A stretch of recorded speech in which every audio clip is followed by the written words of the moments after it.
सगळ्यांचं हित तुम्ही ठरवता. माई लॉर्ड घाडगे आणि अण्णा उर्फ पुरुषोत्तम घाडगे.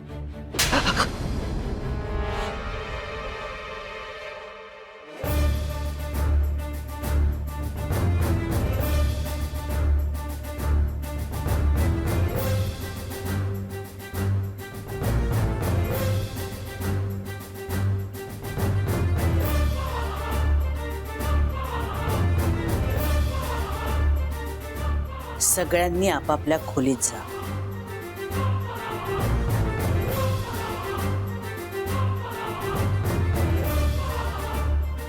जा.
झोपायचं होतं आता. शांत हो. अक्षय,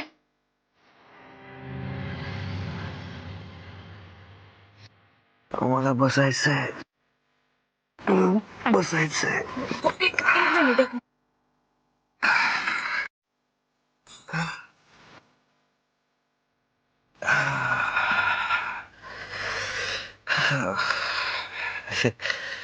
यार अमृता,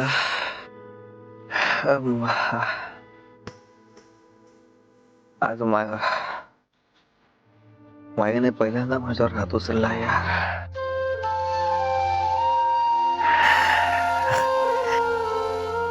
तिचा हात नाही लागला पण मी तिला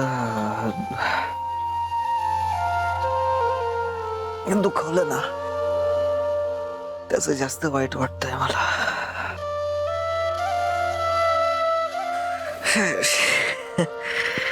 मी ना असंच खूप वाईट आहे यार. मी कधीच मनातलं बोलत नाही. सगळं दाबून ठेवायचं. मध्ये असं बाहेर पडतं.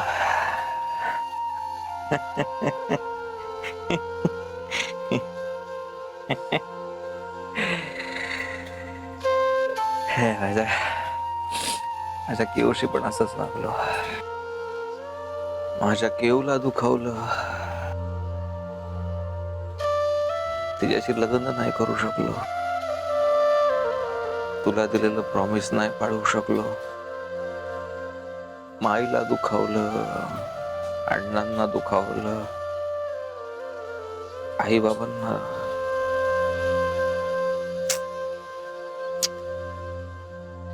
यार मैंने मैंने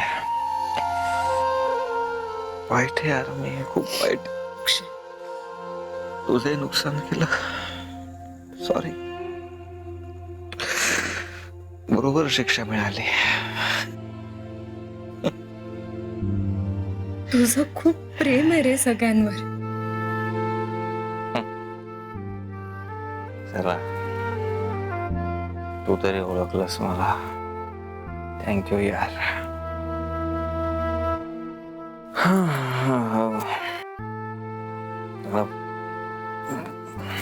काय इकडे पाणी आहे का? पाणी थांब. पाणी आहे. थांब, सॉरी.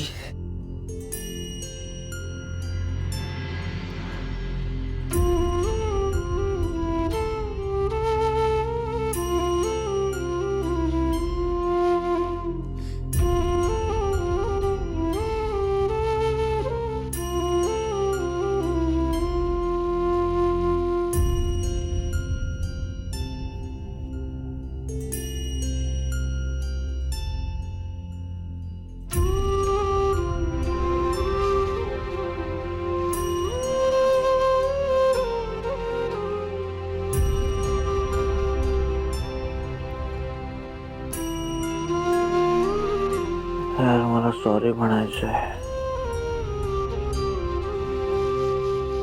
सगळ्यांना सॉरी म्हणायचंय यार. माई sorry, Anna sorry, you I am sorry. माझ्या आईला सॉरी म्हणायचंय, बाबांना सॉरी म्हणायचंय. Amruta, I am very sorry.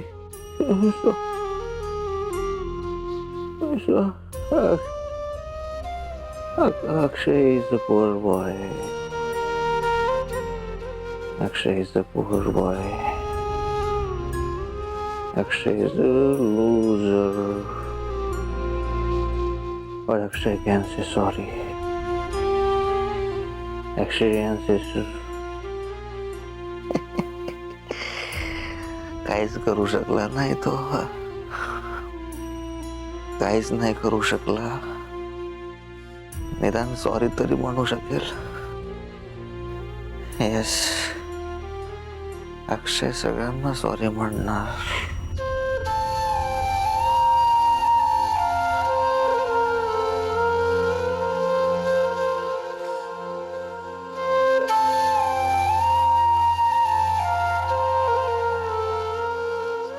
पाणी हवं. मी आणते पाणी. ये इकडे, इकडे झोप. ये इकडे ये. हो हो आणते. तू झोप. थोडासा सर. ये इकडे. पाणी. हो आणते. सॉरी.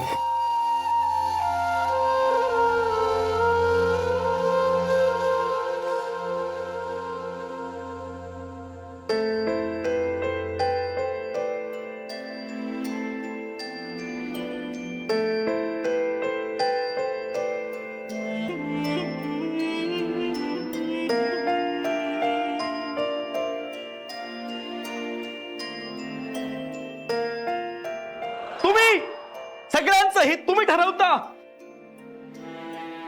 माई लॉर्ड घाडगे आणि अण्णा उर्फ पुरुषोत्तम घाडगे.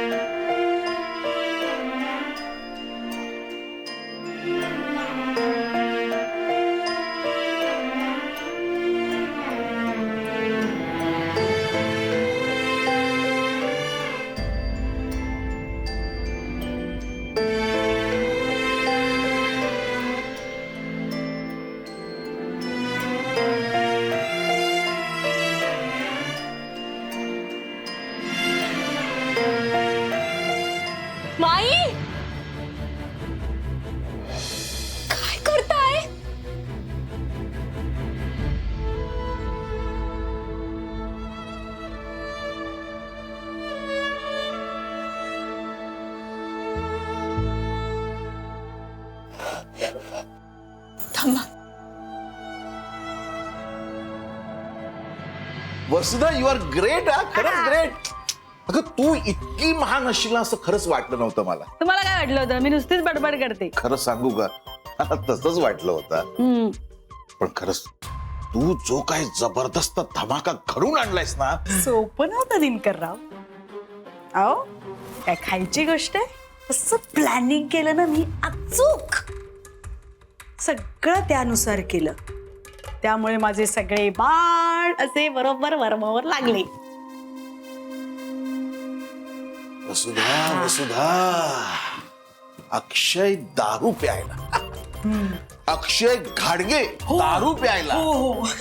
नुसता प्यायला नाही तर घरात येऊन धिंगाणा घातला. अण्णांचा माईंचा उद्धार केला. मला काही नवल नाही वाटलं. माईने खाडकन त्याच्यात लगावली तेव्हा. ती जी बसलीये ना ती अक्षयच्याच कानाखाली बसलीये. पण त्याचा आवाज कुठे आलाय? अमृताच्या गालावर. ती कशी काय? कारण संध्याकाळी महाराणी मारत तोऱ्यात म्हणत होत्या माझा यांच्यावर पूर्ण विश्वास आहे. गाडग्यांच्या नावाला पट्टा लागेल असं काही ते करणार नाहीत. हे शब्द विराईच्या आत गमेलबर चिखल त्या अक्षयने फासला गाडग्यांच्या नावाला. अहो तुम्ही धक्क्यात होतात पण माझं बरोबर लक्ष होतं ना माईंकडे. त्याने अशी काडकन पेटवली अक्षयच्या कानाखाली आणि त्यानंतर जो काही लुक दिलाय ना अमृताला. माईंच्या डोळ्यात तेव्हा मशाली होत्या. मशाली पेटलेल्या. असं धगधग धगधग होतं नुसतं. या सगळ्यामुळे होणार आहे काय तर अक्षयची मान कायमची खाली जाणार आणि त्यापायी अमृताला या घरात जागा शिल्लक राहणार नाही. या सगळ्या सगळ्या तमाशानंतर माई आणि अण्णांचे बुरुज ढासळल्याशिवाय राहणार नाहीत.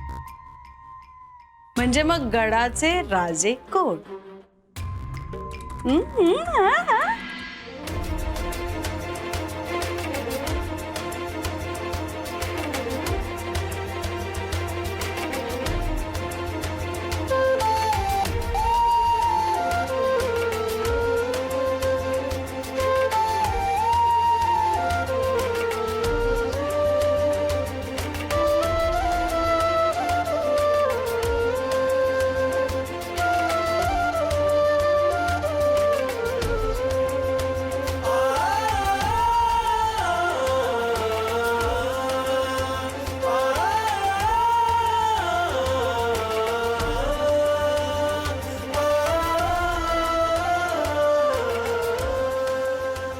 उद्या आंघोळ झाल्यावर पट्टी बांधते म्हणजे जखम ओली होणार नाही.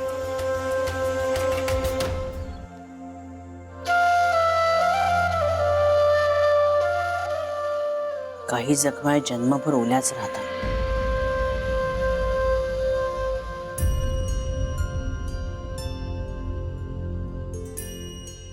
मला माहिती आहे पूजेच्या दिवशी कुणालाच न सांगता मी निघून गेले आणि सगळंच बिघडलं.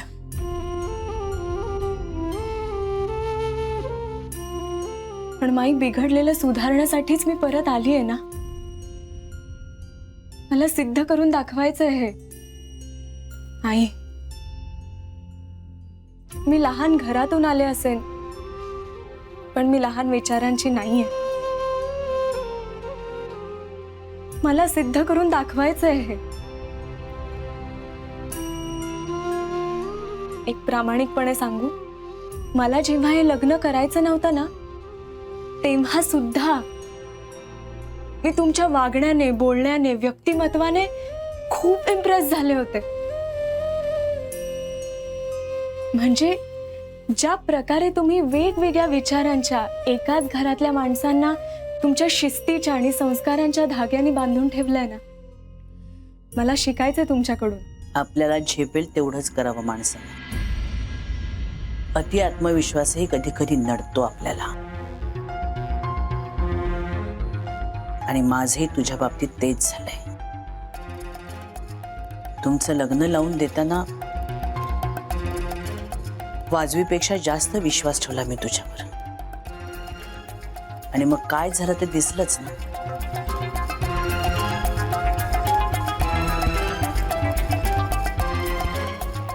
आता अक्षयबद्दल तू विश्वास दाखवतेस. तो आमच्या घाडग्यांच्या अब्रूला धक्का लावणार नाही असा शब्द देतेस तू. हमी देतेस त्याच्याबद्दल.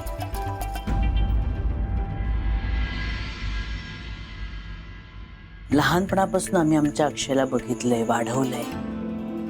त्याच्याबद्दल तू आम्हाला शिकवतेस. काल आलीस तू या घरात. माई, आधी स्वतःबद्दल हमी द्यायला शिक आणि मग दुसऱ्यांची हमी दे. मान्य आहे मला, पण मला तुमच्याकडून सुद्धा काहीतरी हवंय. माई, माझ्यावर चिडा ओरडा चालेल. मी तुमची शिस्त शिकेन, तुमच्या रीतीभाती शिकेन. हवं तर तुम्ही माझी परीक्षा घ्या आणि मी जोपर्यंत पास होत नाही ना तोपर्यंत एक शब्द माझ्याशी गोड बोलू नका. पण प्लीज माझा तिरस्कार करू नका. तुमच्या डोळ्यात दिसतो तो मला.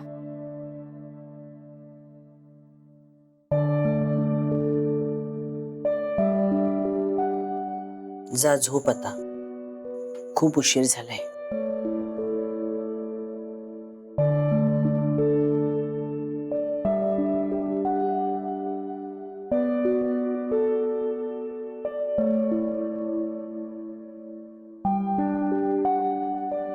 अमृता, खरंच परीक्षा पाहणार आहे मी तुझी.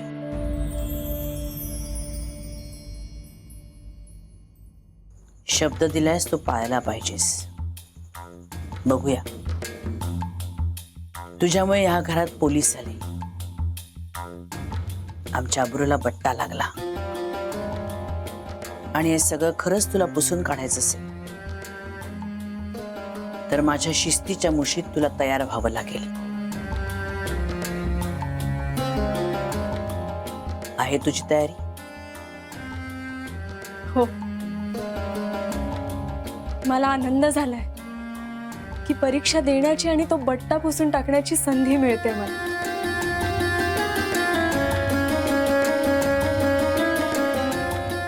आणि जर नापास झालीस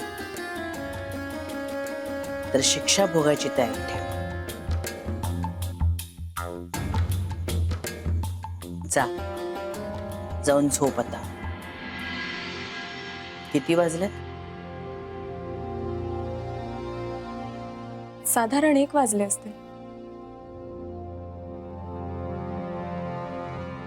उद्या पहाटे 5 वाजता उठायचं. अर्थातच आंघोळ कर, देवाला नमस्कार करून मगच स्वयंपाकघरात यायचं.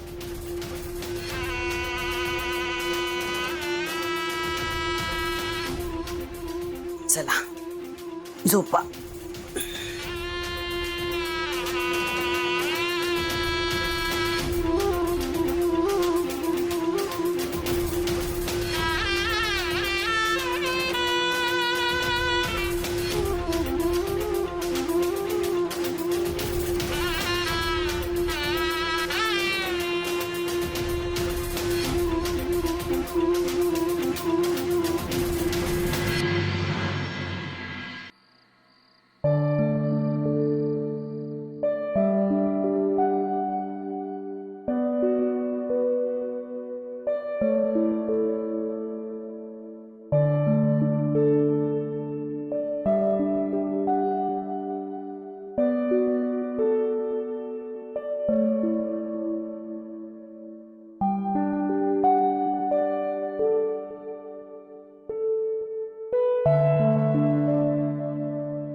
अक्षयचं आजचं हे रूप बघून मी आदरूनच गेलोय. माझा सुद्धा विश्वास बसत नाहीये. आपला अक्षय असा वागला दारू पिऊन माईंना अधवा तधवा बोलला हो तो. आपले संस्कार कुठे कमी पडले हो. आजपर्यंत सगळं सावरत आणलं होतं मी. ह्या मुलानं एका क्षणात सगळी घडी विस्कटून टाकली. आणि आता या सगळ्याला माई आपल्यालाच जबाबदार धरणार. आणि जबाबदार आहोतही आपण. आपल्यासारखं शांत आणि संयमानं वागणं आपण त्याला नाही शिकवू शकलो ग. तुम्ही नका स्वतःला दोष देऊ. आपल्याकडनं जेवढं करणं शक्य आहे तेवढं आपण सगळं करतोय. एकच गोष्ट आता आपल्याला लक्षात ठेवायला पाहिजे. हे आयुष्य त्याचं आहे आणि त्याचं त्याला घडवायचंय.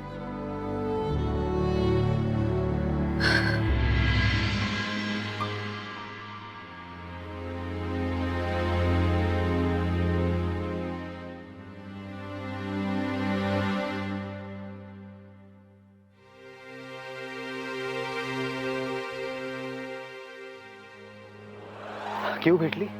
कशी आहे ती? बरी आहे ना? तिला सांगितलं का मी आलोय म्हणून इकडे?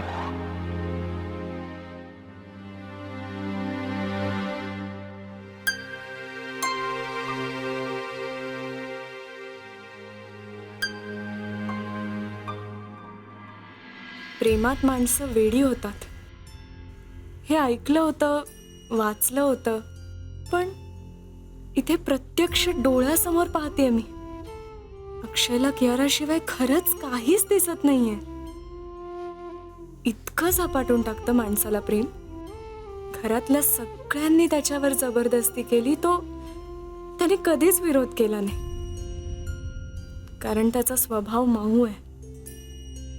म्हणूनच तो कियाराला विसरू शकत नाहीये का?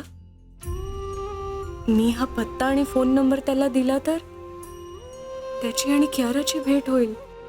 पण त्यांच्या एकत्र येण्यामुळे हे घर उद्ध्वस्त होणार असेल तर तेही नाही पाहणार मला. काय करू मी?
पूजेच्या दिवशी कुणालाच न सांगता मी निघून गेले आणि सगळंच बिघडलं. पण माई, बिघडलेलं सुधारण्यासाठीच मी परत आली आहे ना. मला सिद्ध करून दाखवायचं आहे.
अगं हो हो.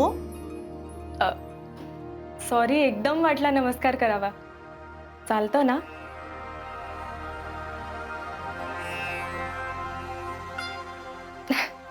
माही, पहाटे उठल्यावर इतकं प्रसन्न वाटतं मला माहीतच नव्हतं. तुमचा आता हात कसा आहे?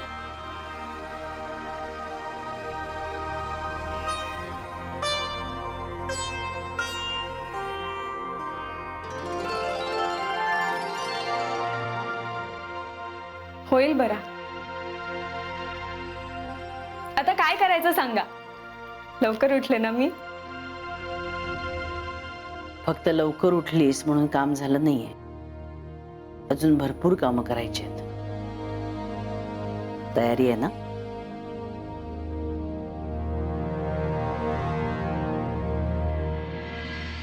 गॅसवर काय ठेवलंस तू? ते काल फ्रीज मध्ये रात्री दूध ठेवलेलं ना, तेच तापायला ठेवलं. अगं हे दूध तापवायचं नव्हतं.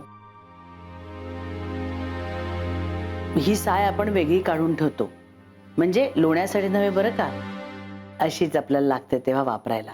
आणि ते आपण वेगवेगळ्या भाज्या करतो ना, आणि दाल फ्राय वगैरे. आणि माझ्या देवदत्तला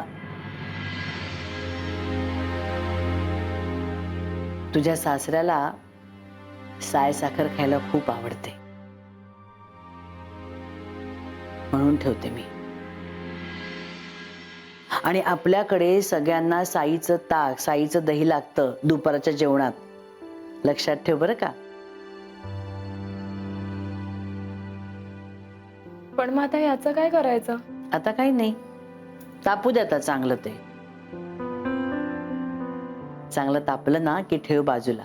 मग फ्रीज मध्ये ठेव, म्हणजे अशी दाट साई येईल त्याला.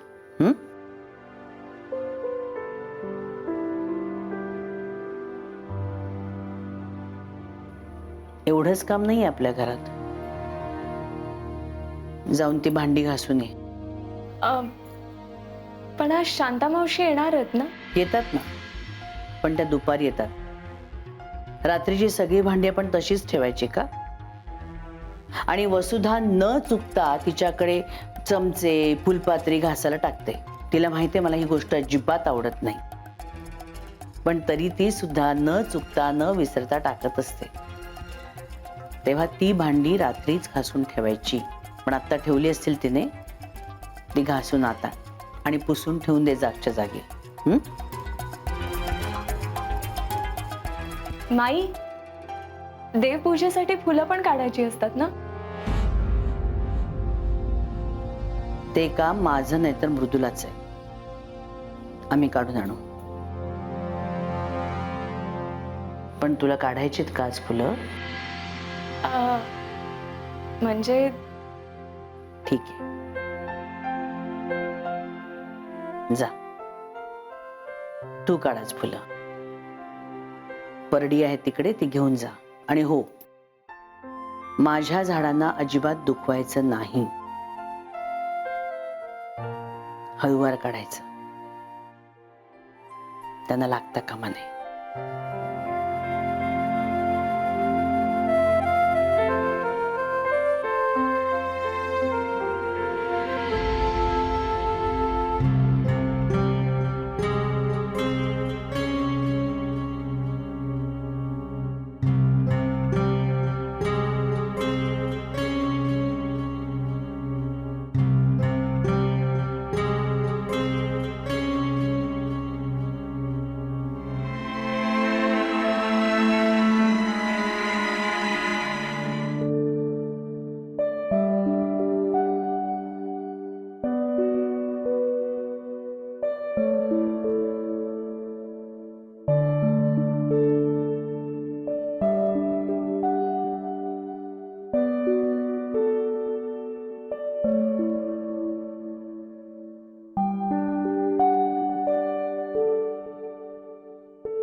माई काय बोलावं मला खरंच कळत नाहीये.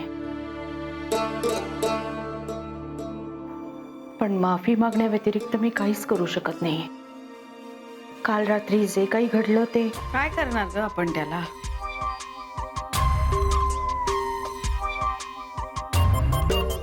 आता मुलगा दारूच पिऊन आला म्हटल्यानंतर काय करू शकतो आपण.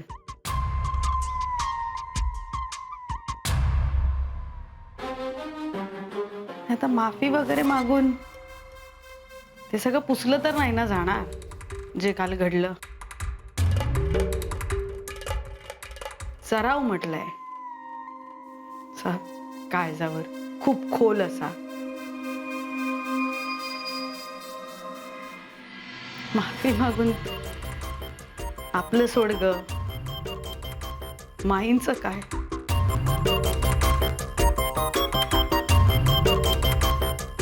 माईंना तर काल रात्रभर झोप लागली नसेल.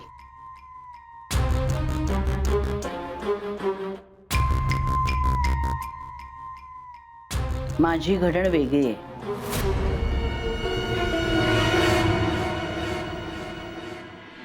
तुमची मनही त्याच मुशीत घडवण्याचा प्रयत्न करते मी जन्मभर. आणि काल जे काही घडलं त्याबद्दल मला आता काहीही बोलायचं नाहीये.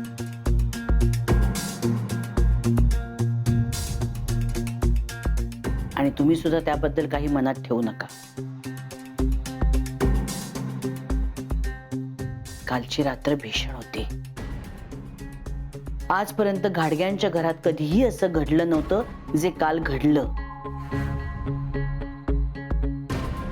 पण त्याचं काय करायचं ना ते माझं मी ठरवेन.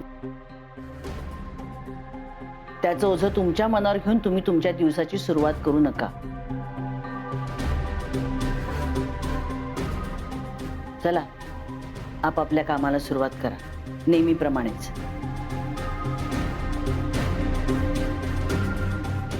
मृदुला तू चहा करायला घे.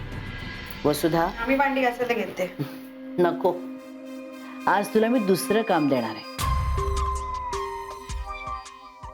अय्या पण मी घासते की व्यवस्थित, ती अगदी लखलखीत करते पार. अगं तुला जमत नाही म्हणून नाही काही सांगत आहे.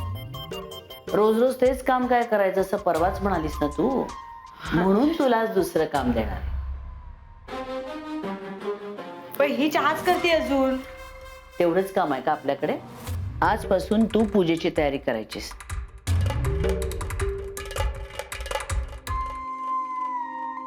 अण्णा आंघोळ करून आले की त्यांना तामण आणि सगळी पूजेची तयारी नीट करून द्यायची. एक जरी काम इकडचं तिकडे झालं ना तरी ते अण्णा अण्णा ओरडतात. नको, नाही ओरडायला लागले की भीती वाटते हो मला. माझी भांडी घासते ना मी ते बरे. नको ते. तुम्ही अमृताला द्या ना हे पूजेचं सगळं काम.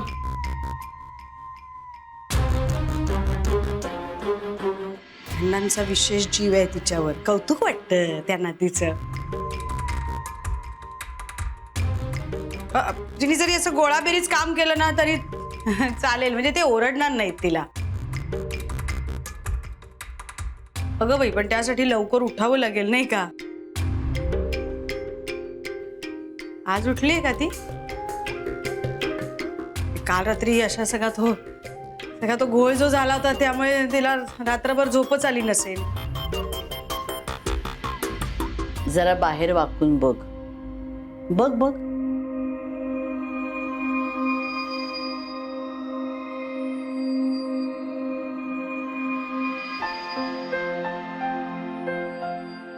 दिसली ना. आणि तुझ्या वाटणीचं कामही त्याने करून ठेवलंय. सगळी भांडी घासून ठेवलीत. आणि उद्याचा चहा सुद्धा तिलाच करायला सांगणार आहे. मग मी आता काय करू. सांगितलं ना तुला पूजेची तयारी कर म्हणून. चल चल चल, वेगळं काहीतरी काम दिलंय बघ, आवडेल तुला.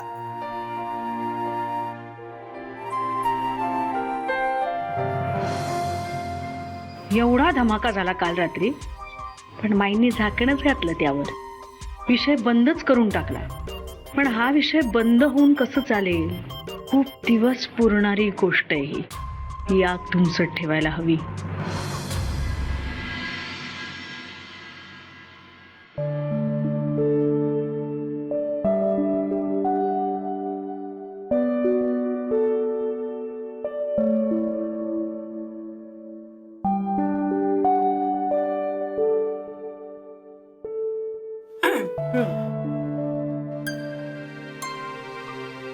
गरम आहे, पिऊन घे. काकू काकू सॉरी सॉरी सॉरी. सॉरी कशासाठी? कशासाठी? एवढं काहीही भयंकर केलेलं नाहीयेस तू. नाही काकू, मला सगळं आठवत नाही, पण दारूच्या नशेत मी काल रात्री सॉरी.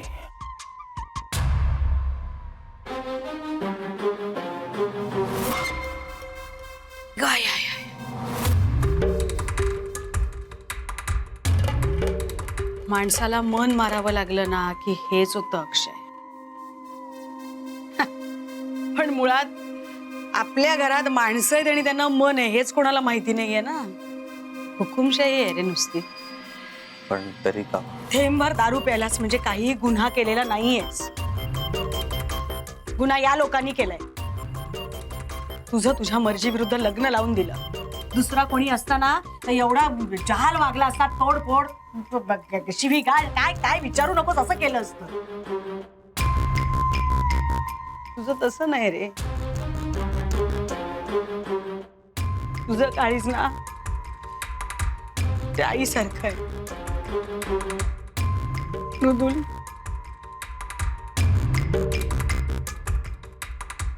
मऊ आहेस रे लेकरा तू. तू बोललास आणि नाही ग काकू, पण मला पूर्ण आठवत नाही, पण मी चुकीचं बोललो खूप. दारू पिऊन दारूच्या नशेत मी उगाच तमाशा केला. काही तमाशा वगैरे काहीही केलेला नाहीयेस. जे खरं होतं ना ते बोललायस. प्लीज याचा गिल्ट घेऊ नकोस राजा. माई अण्णांना तू एवढंच म्हणालास की तुझ्या मर्जी विरुद्ध त्यांनी तुझं लग्न अमृता बरोबर लावून दिलं, त्यामुळे अमृता, तू आणि कियारा यांच्या आयुष्याची त्यांनी माती केली आहे, बरबाद केलं. एवढंच म्हणालेस त्यांना.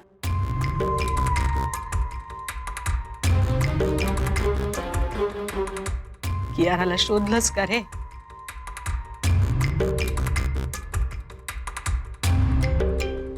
काही चुकीचं बोलला नाही, सांग खरं बोललायस तू. नाही ग काकू,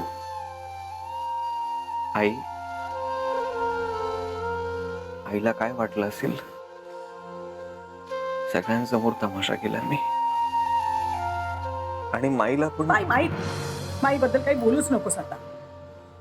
कोण कुठली ती उपरी पोरगी तिच्या समोर तुला हात उचलला? तुझ्या आईच्या काय झाला, काय घरं पडली असतील एक आई म्हणून मला कळतंय रे. माईंचं काय घेऊन बसतोयस?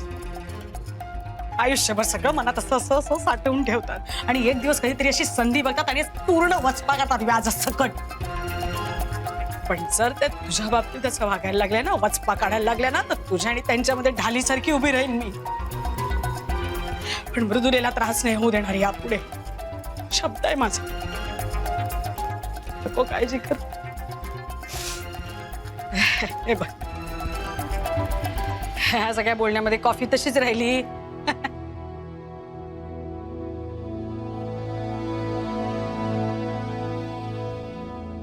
घे, गरम आहे. हा, हुंकून घे. हा बाळा, नको काळजी करू.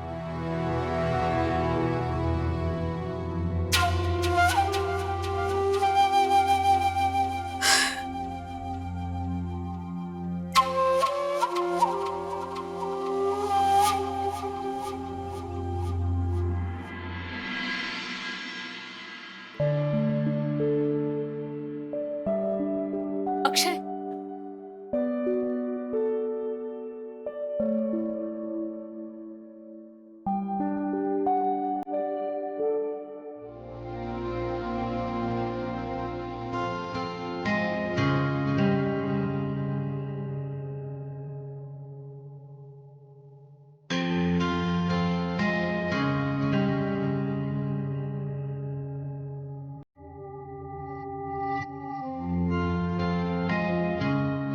हो. घाडगेंच्या घरी बायका पुरुषांना एकेरी किंवा नावाने हाक मारत नाहीत ना.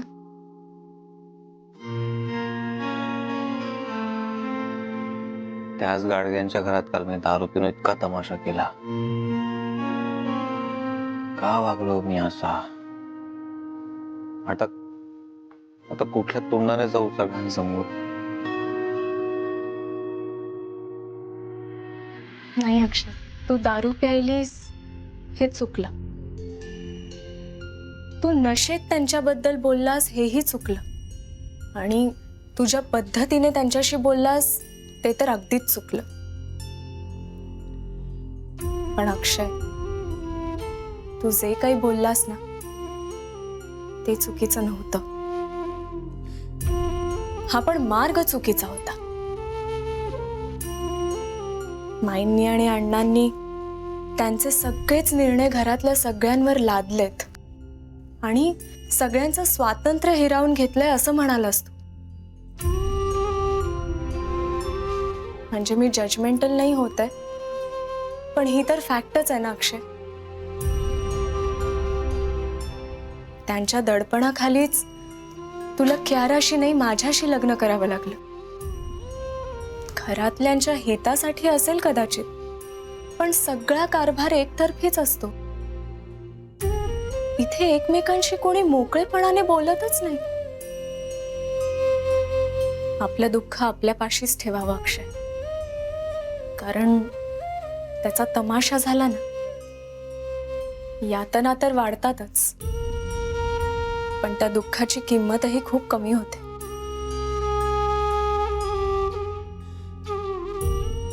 तू काल रात्री मला इकडे सोडून कुठे गेलास हे विश्वासात घेऊन सांगितलंच नाहीस. तरीही मी तुझी बाजू सावरून घरच्यांना शब्द दिला की अक्षय वेडवाकडं वागणार नाही आणि याची मला खात्री. तुम्ही त्याला वेळ द्या, त्याच्यावर विश्वास ठेवा. आणि त्याच विश्वासाला मी काल तडा दिला. सॉरी. हे सगळं का झालं माहितीये? कारण तुला जे वाटतं ते तू त्याच वेळेला बोलत नाहीस आणि वेळ निघून गेली की काल रात्री जसं झालं तसं होत.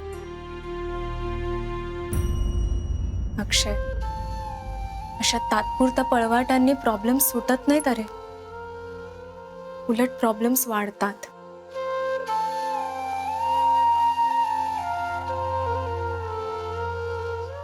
पण मी आता काय करू? चूक तुझी आहे की नाही, मग पुढाकार सुद्धा तूच घ्यायला हवा. हे बघ, आता सगळे ब्रेकफास्टसाठी डायनिंग टेबलवर जमणार आहेत ना, तेव्हा संधी आहे तुला. माफी माग सगळ्यांची. सांग की मी जसा वागलो तसा पुन्हा वागणार नाही. आमच्या घरात या आधी असं कधी घडलं नाहीये ग. मी सगळ्यांना कसं फेस करू? अक्षय, सगळ्यांचं प्रेम आहे तुझ्यावर, आणि जिथे प्रेम आहे तिथे भीती कशाला? बघ ना बोलून.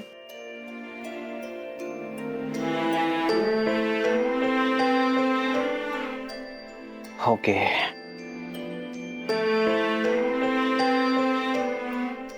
ट्राय करतो. थँक्स. आलो फ्रेश होऊन.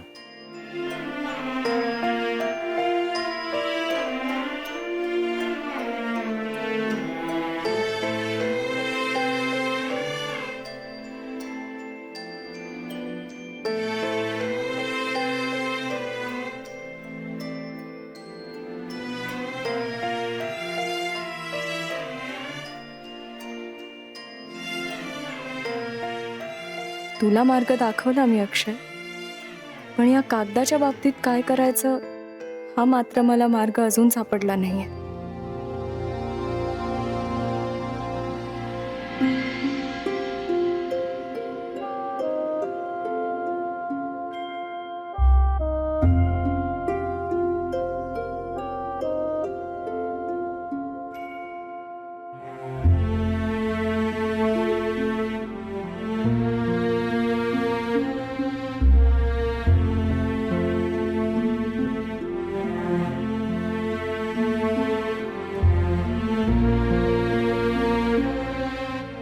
माई, काल जे झालं ते खूप वाईट झालं. म्हणजे मी माफी मागतो त्याबद्दल.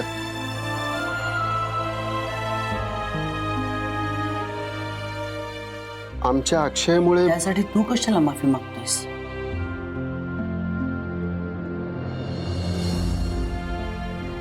माई, अगं आमच्या मुलामुळे हे आपल्या घरात तुझं माझं कधीपासून यायला लागलं? तो जितका तुमचा मुलगा आहे तितकाच आमचाही मुलगा आहे.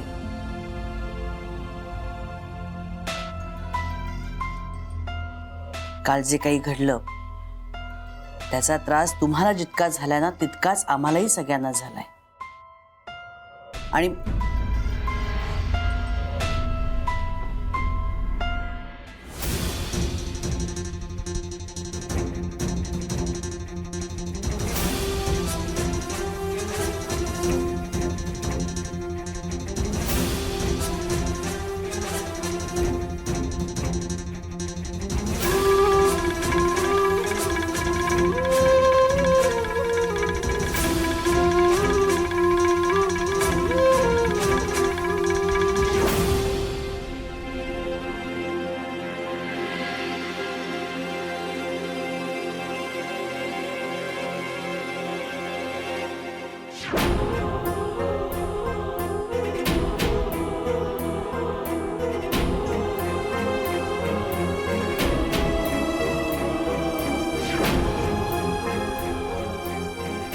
माई बरोबर आहे तुझं, पण तरी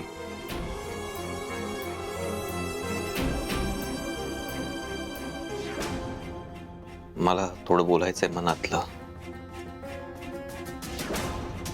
हो, तुझ्याशी पण आणि सगळ्यांशीच.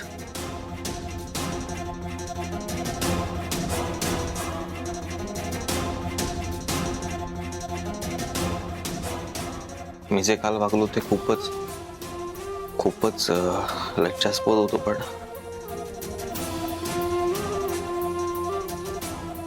त्याच्याबद्दल मला आता खूप वाईट वाटतंय. म्हणून मला तुम्हा सगळ्यांची माफी मागायची होती.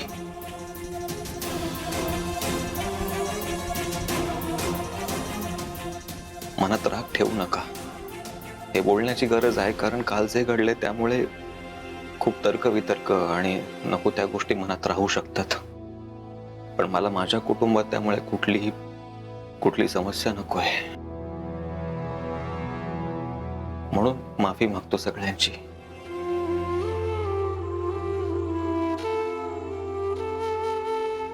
आणि मी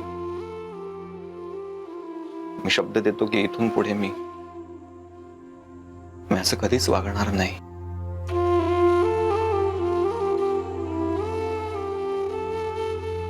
तुला मान खाली घालावी लागेल असं माझं कधीच आचरण असणार नाही इथून पुढे. माझ्याकडून यापुढे असं वर्तन कधी होणार नाही. मी सगळं ऐकीन तुमचं आणि कधीच दारू पिणार नाही, त्याच्या थेंबाला पण स्पर्श करणार नाही माई.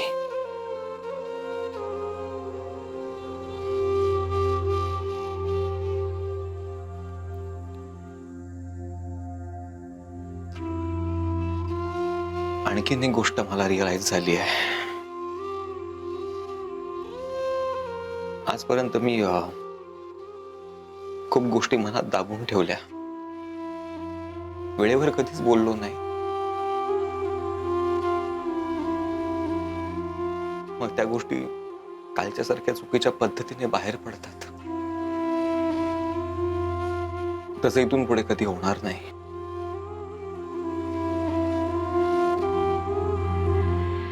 मी वेळेवर मोकळं बोलत जाईन माई. मला अजून तुला दुखवायचं नाहीये. मी काल काय काय बोललो हे मला अंदुकचं आठवतं, पण जे बोललो ते सगळं खूप चुकीचं होतं. पण आईच्या पाठीमागे वर बाल्कनीत उभी असलेली माई पण दिसायची. जे मी दिसेनासा होईपर्यंत तिथेच उभी असायची. माझ्या काळजीने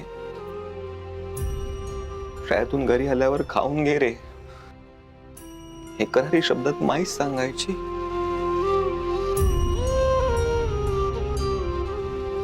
कधी माई पुढे बोलण्याची गरज पडलीच नाही, बोलताच आलं नाही. कारण बोलण्याच्या आधी आमच्या सगळ्या गरजा ओळखून माईने त्या आधीच पूर्ण केलेल्या असायच्या. ही किमया फक्त माईच करू शकते या घरात. आम्हाला कधी कुठली जबाबदारी घ्यावी लागलीच नाही, कारण माईच्या पंखाखाली कधी ऊन वारा सहन करायची गरजच पडली नाही. फक्त तुझ्यामुळे माई आज घाडगेंचं एकत्र कुटुंब ठाण्यातलं वैभव आहे. पण हे कोणी बांधून ठेवलंय? फक्त माझ्या माईने.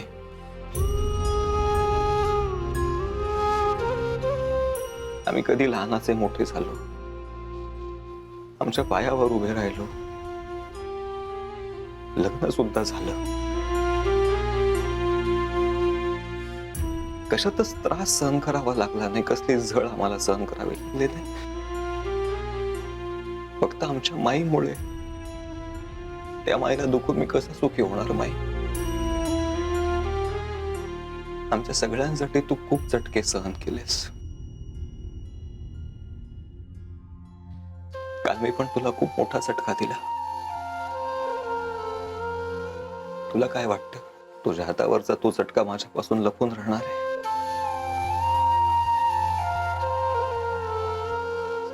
मी पण तुझाच नातू आहे ना. तू नाही दाखवलंस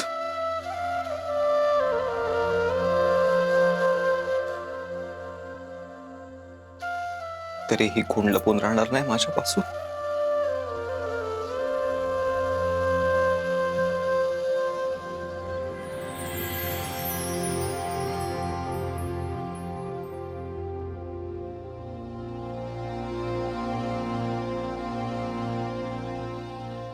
मी तुला वचन देतो की अशी वेळ परत कधीच येणार नाही.